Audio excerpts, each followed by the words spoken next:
பசங்க எப்போவுமே லாஸ்ட் மேட்ச்னு தான் சொல்லுவாங்க. ஆனால் அது மினிமம் 10 மேட்ச்சில் தான் போய் முடியும். ஒரு நாள் ஹீரோ ஃபோனில் கேம் விளையாடிட்டு இருக்கான். அப்போ அம்மா கிச்சன்லேருந்து கத்துறாங்க, சாப்பாடு ரெடி ஆயிடுச்சு, வாடா சாப்பிடு அப்படின்ட்டு. அப்போது ஹீரோ குயிக்காக ரிப்ளை பண்ணுறான், அம்மா ஒரே நிமிஷம்மா, லாஸ்ட் மேட்ச்மா, முடிஞ்ச உடனே வந்துடுறேன்னு சொல்லிட்டு. கேம் ரொம்ப இன்டென்ஸாக போயிட்டுருக்கு. ஃபைனலி மேட்சும் முடிஞ்சிச்சு. அப்போது ஹீரோ நினைக்கிறான், இன்னொரு மேட்ச் போட்டுடலாமா, ஷார்ட்டாக தான் இருக்கும்னு நினைக்கிறேன் அப்படின்ட்டு. அகெயின் கேம் ஸ்டார்ட் பண்ணுறான். 10 மினிட்ஸ் 20 மினிட்ஸ்ன்னு போயிட்டே இருக்குது. அப்போ அம்மா ரூமுக்கே வந்து பார்க்குறாங்க.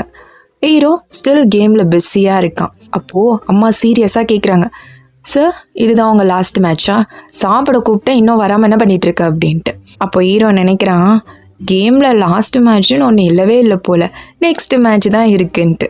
கேமிங்கில் பசங்க லாஸ்ட் மேட்ச்னு சொன்னால் அதுதான் பிக்கெஸ்ட் லையாக இருக்கும். இந்த மாதிரி கேமிங் எக்ஸ்கியூஸில் நீங்களும் சொல்லியிருக்கீங்களா?